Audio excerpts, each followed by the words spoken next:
On ne réalise pas assez comment Bruxelles était avant, avec tout ce qui est la construction passive. On a déjà historiquement, entre guillemets maintenant, des critères beaucoup plus sévères et maintenant elle est considérée comme une des villes qui sont plus en avant de la façon qu'on construit des nouveaux bâtiments passifs. Et je crois que Bruxelles ne doit pas être modeste dans ses ambitions. Nous avons des immeubles qui sont venus à la fin d'un premier cycle de vie. On a décidé, ensemble avec un autre grand propriétaire AG Real Estate, de lancer Up for North avec d'autres propriétaires du quartier pour vraiment réfléchir à la transition du quartier, d'amener vraiment de la vie dans ce quartier, de partir du principe d'un quartier monofonctionnel uniquement bureau, mais vraiment de mélanger les fonctions. L'offre de Tractebel et du groupe Engie en général, c'est du clé en main. Donc on intervient dès la conception jusqu'à la réalisation. On doit réfléchir non plus au niveau bâtiment, mais au niveau quartier. Vous pouvez trouver des synergies dans les profils de consommation. C'est pour ça que le prérequis pour ça, c'est des quartiers à usage mixte. Et ça, on le voit de plus en plus à Bruxelles, du commercial, du résidentiel, des bureaux et voire peut-être de l'industrie aussi. Wanneer je iedereen van in het begin rond de tafel zet, dat je de coherentie bewaakt, dat je de kwaliteit bewaakt, dat je sneller gaat, op die manier maak je een win-win situatie die goed is voor iedereen.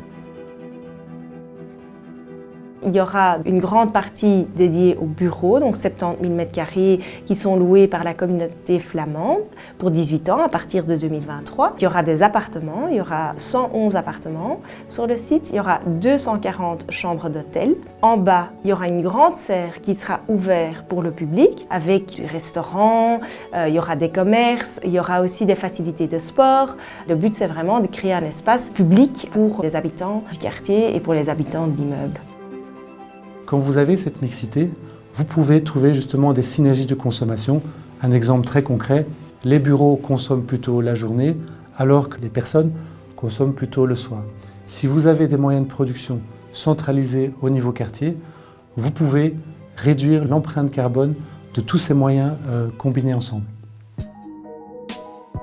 Wanneer men komt met een bouwvergunning en we willen een gebouw afbreken, dan moet men aantonen dat de afbraak echt nodig is en dat het geen renovatie mogelijk is. Er moet eigenlijk een soort motivatiebrief opstellen waarom men komt tot de conclusie dat een gebouw afgebroken moet worden en het dus niet kan behouden. En daarnaast natuurlijk, wanneer je afbreekt, is de bedoeling dat al het materiaal dat afgebroken wordt maximaal wordt geherbruikt. Dat is heel het opzet van de circulaire economie dat we onderschrijven en ook daar zijn we in het verleden mee begonnen en ook dat zal verder systematisch moeten gezet worden.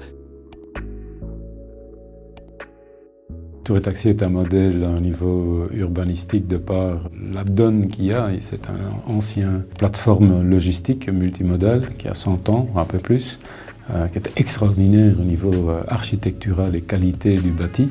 Et donc on a la grande chance en fait de pouvoir le réaffecter. La finalité de Tour et Taxi, c'est de devenir un quartier de ville à part entière, mais avec une identité très forte. Au niveau de l'économie circulaire, la gare maritime est l'exemple type, c'est la réutilisation d'un ancien immeuble. C'est une construction en bois, donc en CLT, Cross-Laminated Timber, c'est donc entièrement démontable et réutilisable. On a essayé de garder ou de récupérer un maximum de ce qui existe aujourd'hui. Donc on garde les fondations, on garde les noyaux.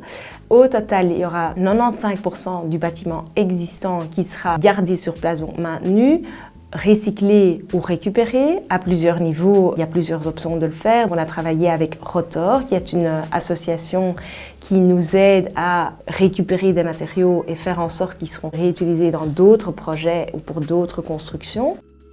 Quand on regarde la circularité plus vers l'avenir, là on construit un immeuble très adaptable. Donc en fait, on prévoit que les fonctions qui sont prévues aujourd'hui sont interchangeables. Donc si demain nous avons besoin de moins de bureaux mais plus d'appartements, on pourra beaucoup plus facilement changer ces fonctions. Donc tout est beaucoup plus flexible, beaucoup plus modulable. Au niveau des immeubles de bureaux, nous avons déjà construit 2 immeubles exemplaires au niveau écologique, logique pour le siège de Bruxelles Environnement. On a poursuivi avec la communauté flamande, qui a son centre administratif dans le bâtiment Herman Terlink, qui est sans doute un des plus grands immeubles d'énergie passive en Europe. Nous voulons nous intégrer, notamment dans le projet que nous avons de Roverembeek, dans les grands projets d'innovation sur les batteries qui sont lancés au niveau européen. Les produits que nous fabriquons permettent d'améliorer les performances de ces batteries. La région bruxelloise, excellemment bien située sur le plan des communications, très accessible. Nous sommes une entreprise internationale, proximité de l'aéroport, réseau routier très favorable, siège des institutions européennes, beaucoup d'institutions internationales qui sont également présentes, c'est-à-dire proximité avec beaucoup de nos partenaires dans le cadre des activités que nous menons. Et enfin, Bruxelles, grâce à son réseau d'universités, plus largement les villes qui l'entourent, présente une offre d'excellente qualité dans les talents dont nous avons besoin chez Solvay. Il peut s'agir d'ingénieurs, il peut s'agir de scientifiques, il peut s'agir de personnes en charge de la gestion. Nous bénéficions là d'un environnement très favorable pour le développement de nos entreprises, sans oublier bien entendu un soutien très important des autorités de la région, qui est une des conditions clés du succès dans nos projets de développement. Nous avons vraiment voulu construire un projet qu'on viendra voir de l'étranger. On a été récompensé avec le Be Exemplary Award qui a été donné par Urban Brussels et donc on est vraiment très fiers de ça. Je crois que c'est vraiment là l'opportunité qu'on a d'utiliser ce site extraordinaire comme un vecteur de changement de la ville et de montrer que ce qui n'est pas évident est quand même possible.